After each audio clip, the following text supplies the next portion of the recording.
main headline is that they are going to decommission the royal train. Oh. Done. Yeah, but how often do they use it? Well, I'm glad you asked, because on this piece of paper, which identifies all journeys costing £17,000 or more over the last year, they use the royal train just twice. And so here's the King using, if you're watching on YouTube or ITVX, here's the King arriving in Manchester on the royal train in the last couple of years. But inside, though, look inside. It's not okay. It's better than your. That is not plush. It's better than your 734 from Euston. But look how narrow that is. Yeah, barely got room to move. My favourite bit there is there's a bath on board. we're actually looking. We became train buffs for a little while, and we were actually phoning around trying to find a royal train expert, which we did for News at 10 that night. And it was the first ever bath was put in under King George V on the royal train, and they had to draw a line on the bath. You couldn't actually have a very deep bath because were you to have, and the train went round a corner or whatever train does, so all the water would sloosh out of the bath. So whoever's having a bath is having a very narrow, so really thin, tiny paddle. Yeah, the bath didn't look that spectacular. Now the cost of these train tickets. Yeah. How much do you think? Well, when you say ticket, he doesn't go. He doesn't go and buy a ticket. But how much do you think? Logs onto train line. King's Cross to Edinburgh. Yeah. How much do you think one of these two journeys, might have cost? Well, where did they go? So from Kemble to Burton-on-Trent to Euston. From Kemble to Burton-on-Trent. So Kemble is basically where Highgrove is. Highgrove. Oh, yeah. Well, if we were buying tickets on the train, it would probably cost us max, let's say, 200 quid if we booked it late. Best part of nearly 45,000. 45,000 Yeah, and then we've got another one from Windsor to Crewe to Kemble. That was just over £33,000. So there's the argument, like, okay, we're getting rid of the royal train because we just had 2 new helicopters delivered. And then you've got the question, well, hold on a minute, you're Mr. Sustainable King. How are you giving up train travel for helicopter travel? And of course, they already use helicopters. The argument is the royal train ain't very sustainable because when you've only got like, I don't know, 25, 30 people on it, and you've got a big old engine at the front pulling the 9 carriages. That's the other thing we found out this week. 9 carriages. 9 carriages. Then, well, you kind of think that's not very environmentally friendly. And not only does it cost, what ticket, you just said 33,000 for one, 45,000 for the other. It's also got to store it in these train sheds in a place called Wolverton near Milton on Keynes.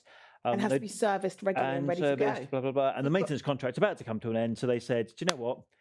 Get rid of it. They also said it was going to require a significant amount of investment, and plus the costs of the maintenance and the storage versus the usage. They've actually decided that therefore it's better to decommission it. Yeah. So when it comes to the end of its contract in 2027, do we all get a piece? Well, where does it go? This is a great question. Where will it go? And they are looking at what they might do with it, because I'm sure there'll be loads of interest. So a plug for the National Railway Museum in York. They have at the moment Queen Victoria's royal train. All of it? Well, a couple of the carriages from 1869. Yeah. They have King Edward's royal train, because when he took over as king, he went, oh, Mum's train's so old-fashioned, I want my own new one.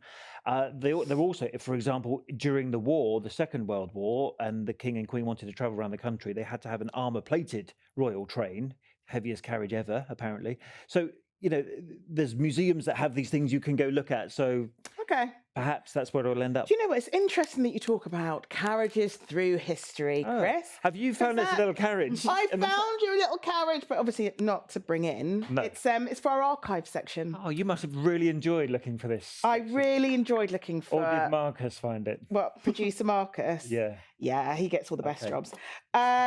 We just sit on here and have a little bit of a natter, don't we? Today's archive is from 1998. Is when we travelled on the train with Charles, then Prince Charles. When you say we, none of us, but ITV News. Well, in 1998, I just started uni. What were you doing? I was already working as a journalist. Oh, yeah, of course, you're older than me. And you were still at school. Yep. Lizzie was not born. Okay, So none of us were on the train, but as an organisation, we travelled with Prince Charles as he was visiting Yorkshire. Let's take a look.